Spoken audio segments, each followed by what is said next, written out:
Chapter 56. The band and I were in Rick's garage practicing Welcome to the Jungle by Guns N' Roses. Kevin didn't know the song that well and kept messing up his part on guitar.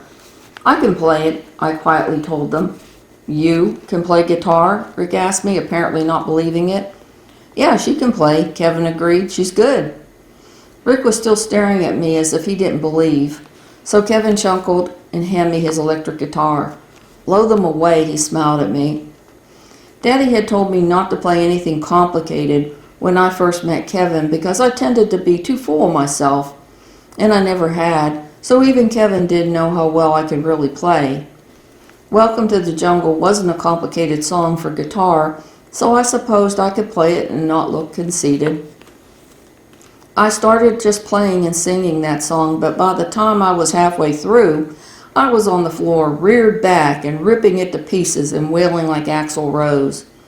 When I got that into it, I lost focus of most everything around me, and I didn't even notice their expressions until the last chord faded away. As I got up off the floor, I realized that all of them were staring at me in absolute shock. What? I asked innocently, when I knew exactly why they were in shock. I was fucking awesome, that's why. The only difference was that I was the only one that had ever seen any of my performances because they had all happened when I was alone in my house. Dad was freaked about drugs and alcohol, and that's what rock and roll represented to him. I felt that I embodied rock and roll, and I didn't want him freaking on me. I already knew that life would be mine one day. I just didn't know how I was going to break that news to him or exactly how that life would happen. Oh my fucking God, Carol remarked, breaking the silence. Fucking A, she needs to be the front man of this band. She plays guitar better than both me and Kevin, and she can sing, David remarked with an edge of exasperation a few seconds later. Hell no, it's my fucking band, Rick told him angrily. Yeah, Carol chimed in, and then they were arguing with David, while Kevin and I just looked at them. I would have been willing to try it, but it didn't seem like it was the time for that yet. David backed down, but the incident totally messed up our practice for that afternoon. Kevin and I talked about it later when we were sitting in the barn on our property after having done some chores that Daddy had told us to do. He was enthused about how well I could play the guitar. I can play a lot better than that, I told him as I looked for his reaction.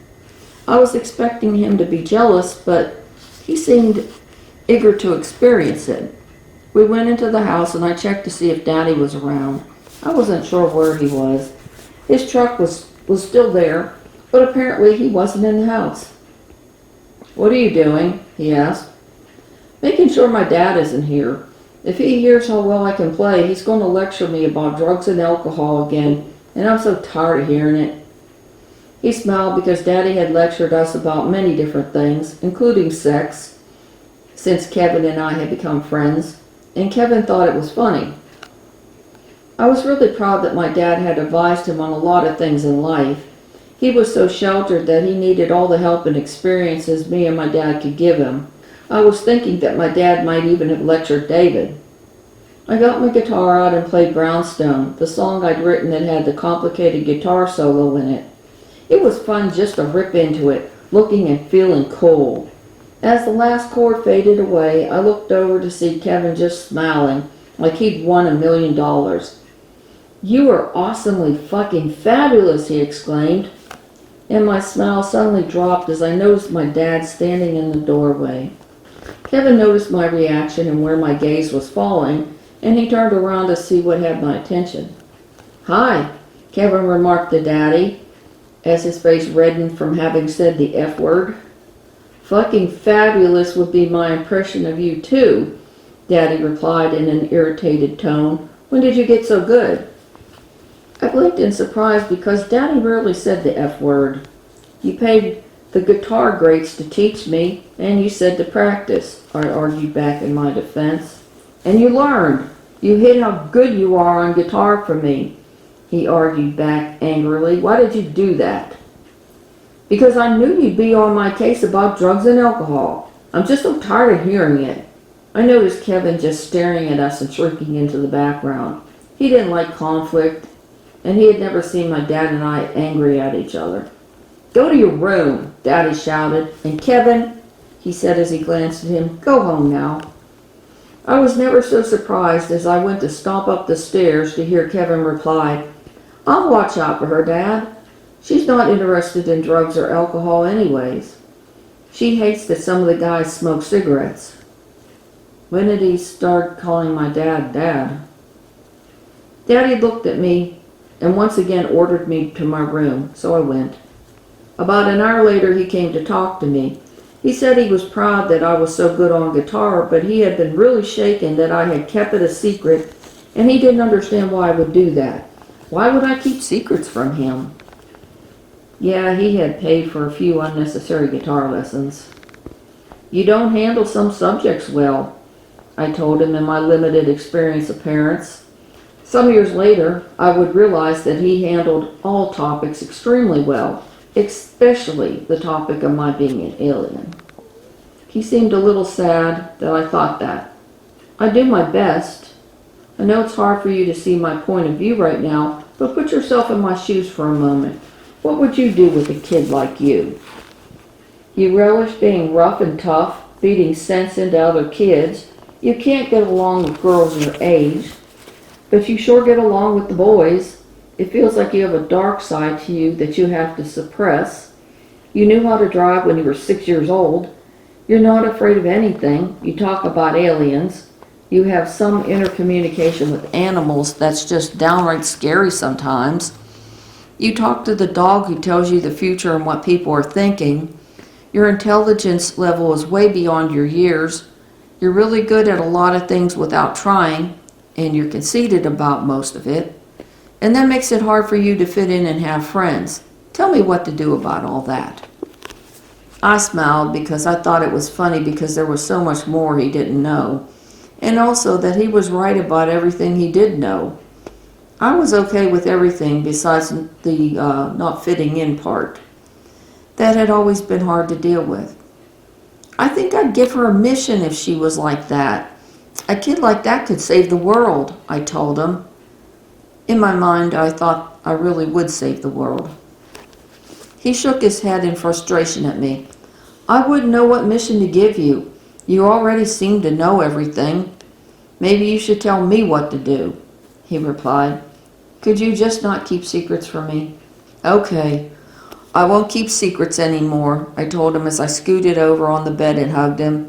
He put his arms around me and kissed the top of my head, and as he did that, I realized something huge. "Dad, you give me the strength I need to live here. Always remember that. It's been hard to live here on this earth, being the way I am, but your love is what keeps me alive. That's a big thing, and I've never given you credit for it. You deserve it big time because you do such a good job at it. Never forget that I love you so much, and I'm so glad that you found me at the orphanage. I'll always help you, and I'll always keep the good side of me." I went on to tell him about how his lectures had taught me to see the world and how I could relax because I knew he took care of me. I just poured my heart out about the things I did love on the earth and how he had taught me those things.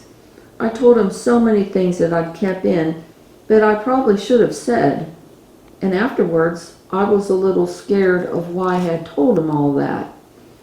Where had all those words come from? Although Daddy had always given me love, I hadn't always returned it.